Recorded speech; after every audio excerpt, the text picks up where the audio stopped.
Hello, Mr. Just a quick video. I'm recapping Friday before the Open. So, sorry it's late. I had a pretty difficult weekend. Went on a date. She came back. She threw up all over my house. Ended up cleaning up vomit from like 1 a.m. till 5 a.m. Then asked her to leave. And then was in bed all day because I was so fucking tired. So I basically didn't get out of bed all day because I had a drunken in my house. I need to consider carefully how drunk people are. Didn't even get to fool around with her. Just cleaned up sick. Really nice. That's my life. Clean up other people's mess. Anyway, enough for the anecdotal comedy. I want to just run through what happened Friday. It was a very good day. Jobs report was very weak, only 38,000 jobs added, even though there was the Verizon union strike then going on, which really decreased it, but it was really unexpected. It drove the S&P down, I'm sure you saw. As that came out, it basically hit the buy button because it was so fucking low, and the market just started melting down. I thought we were going to have a massive day, but there's so much interest in keeping the S&P high at the moment that the big money just bought it back. Super interesting to watch and very unbelievable. A little bit frustrating because I thought we were going to have another breakdown.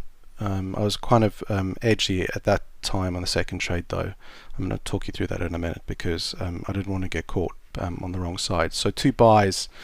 You can see this is like maybe 30 seconds after it opened, somewhere around there. Missed obviously a bit of it because it moved so quickly, and also you need to make sure that it's actually going to go in the right direction. So probably gave away like 3 ticks, and then got out of it probably 2 ticks earlier as well. So that was 4 ticks,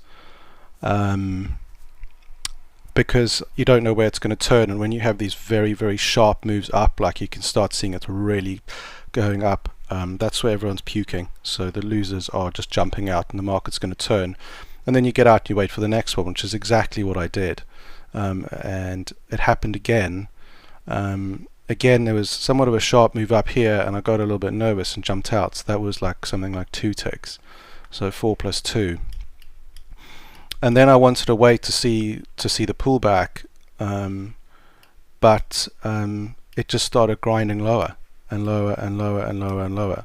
And basically, I guess I could have taken another tick later on, but it's like I seemed to do all the work in the first hour or two.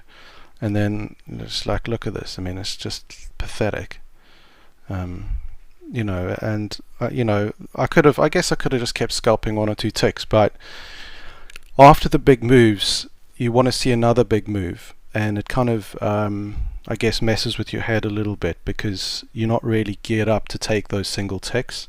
So you may end up overholding them and scratching them. And on a Friday, you definitely don't want to go into the weekend. So.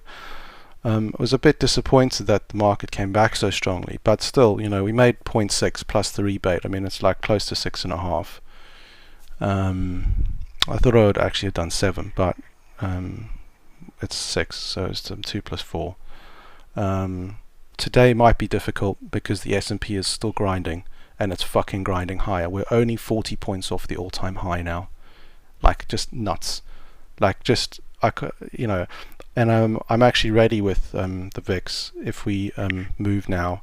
No, I've always been ready, but like I'm kind of like super expecting something to happen kind of soon, because it's not like I'm kind of half-assed with one eye on it now. It's like something's going to happen soon, you know, within a month or two. At the, you know, I don't. This is the way I feel today. It's a Monday. I had a shitty weekend. Whatever. But like I really. I'm feeling like this is just an enormous bubble more than anything after seeing what happened on Friday and how even jobs, really bad jobs report, worst in like, I don't know, 5 years or something, doesn't seem to want to make the market break down, and that's just missed the bubble. So that's Friday. Made a decent amount. Let's do a screenshot here while I remember. Made a decent amount. I'm not expecting to have an easy day today. I can't sell it. Oh, that's one thing I wanted to say. Like I was like, as I said to you on Skype, this is why we don't sell it at these low levels, because you get these tremendous cracks, and because the market is so tightly wound, so fucking tightly wound, I can't even explain. The VIX will pop, and it'll pop like several percentage points in one move, or several full points on the VIX, which is obviously like 5%. And yeah, it could go ugly. So I really am not saying I won't sell it, but I sell it much smaller, and I'm much more hesitant to do so, because the chance, you don't have any time to think, you don't have time to react. Even if you get into a bad situation, you have to hedge it off. It's a situation which you would, in hindsight, you would say, I wish I hadn't traded. So unless I'm completely sure today what's going to happen, or I need to see a pullback which will drive the VIX up, and I can buy it a little lower. I'll buy it again when it comes lower from after it's popped.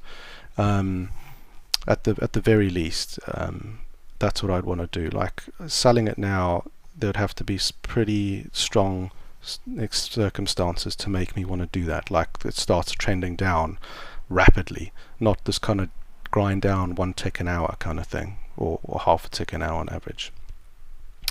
So that's kind of it. Not much else to say. Went on a date, thought I was going to get lucky. In fact, I got extremely unlucky, and that was my personal life. And I have to say, I do find it funny, because you couldn't imagine something else going wrong like that.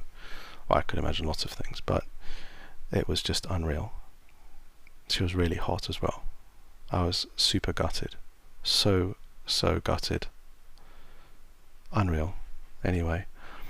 And otherwise things are going good. Still working on my strategies. They are looking promising. Nothing big to report there. But I'll know by the end of the week if the likelihood's going to be above 60%. At the moment, I'd say it's around 40% probability that we'll run the high frequency strategy. And I guess that's it for today. I will do this video, upload it quickly, and do the sheets, and send this across to you in about 30 minutes. Bye for now.